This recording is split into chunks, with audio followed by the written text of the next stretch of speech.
جن لوگوں نے مغرب کا سفر کیا ہے وہاں جہاز میں 12 کے بعد 14 نمبر سیٹ آ جاتی ہے، 13 نمبر سیٹ ہی نہیں ہوتی۔ یہ منحوس عذر ہے، یعنی آج وہ کہیں اڑانے بڑھ رہے ہیں اور کہاں سے کہاں پہنچ گئے، لیکن یہ ذوف التقادیہ پوری دنیا کے اوپر موجود ہے۔ تاریخیں مخصوص ہیں کہ ان تاریخوں کو شادی کرو گے تو برکت ہوگی، اگر ان کے علاوہ کسی اور تاریخ میں شادی کرو گے تو ٹوٹ جائے گی۔ ہمارے ہاں بھی کچھ لوگ کہتے ہیں کہ سفر کے مہینے میں شادی ہو تو شادی کامیاب نہیں ہوتی، اور اگر کامیاب ہو بھی جائے تو اولاد نہیں ہوتی، اولاد ہو بھی جائے تو نیک نہیں ہوتی۔ عجیب فلسفہ ہے۔ سیدہ فاطمہ الزہرا رضی اللہ تعالی عنہا کی شادی حضرت سیدنا علی المرتضیٰ رضی اللہ تعالی عنہ سے سفر کے مہینے میں ہوئی۔ مجھے بتاؤ ایسی کامیاب شادی بھی کوئی ہو سکتی ہے اور ایسا اچھا جوڑا بھی کوئی ہو سکتا ہے، اور پھر کہتے ہیں اولاد نہیں ہوتی، حسن حسین اور زینب پیدا ہو گئے۔ ایسی اولاد بھی ہو سکتی ہے، اچھا اولاد ہو جائے تو نیک نہیں ہوتی۔ مجھے بتاؤ حسین جیسا نیک کون ہوگا، حسن جیسا نمازی کون ہوگا، اور زینب جیسی پردے دار کون ہوگی؟ تو یہ لوگوں کی اپنی خواہشات ہیں، زبان پہ جو کہہ دیے لوگ وہی مان گئے۔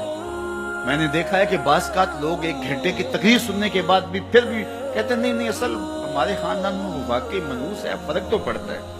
جب اللہ کے محبوب نے کہہ دیا لا تیارہ، کوئی منحوس نہیں ہے، نہ دنوں میں منحوس، نہ ساعتوں میں منحوس، نہ افراد میں منحوس، ہمارے الو بھی منحوس نہیں ہے۔ تمہارے اندر کی برائیاں ہیں جو مجسم ہو کے تمہارے سامنے آتی ہیں، اس لیے کوئی منحوس نہیں۔ ہمارے والدین نے بچپن میں ہی ہمیں یہ باتیں اچھی طرح سے ازبر کروائیں اور ہماری تربیت اس طرح کی کہ ہم الحمدللہ کبھی بھی ذوف التقادی کا شکار نہیں ہوئے۔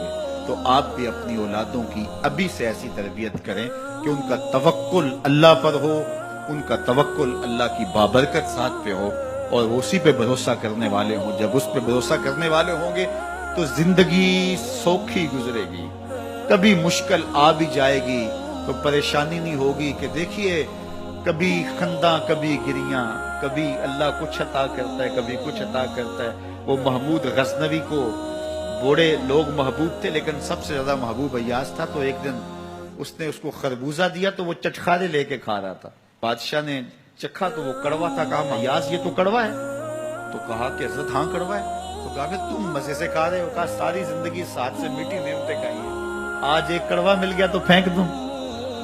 جب اس پہ توکل ہوگا تو کبھی تکلیف آئے گی تو بندہ کہے گا کوئی بات نہیں، جے سونا میرے دکھ وچ راضی تے میں سکھ نو چلے ڈاواں، تو بندہ کہے گا ٹھیک ہے کوئی بات نہیں ہے، یہ اس پہ بھی میں خوش ہوں۔ تو جب توکل اس پہ ہوگا تو پھر بندہ اس تکلیف میں بھی لذت لینے کا راستہ نکال لے گا۔ اور اگر یہ ہو کہ اس منحوسہ کی وجہ سے یہ سب کچھ ہوا ہے، کچیچیاں چڑھیں گی اس کے اوپر، کس نے یہ کیا ہے، مار ہی دوں قتل کر دوں، اس کو چھوڑوں نہ زمین پہ رہنے کا حق ہی چھین لوں اس سے، کہ اس منحوسہ کی وجہ سے یا اس منحوس کی وجہ سے یہ ہوا ہے۔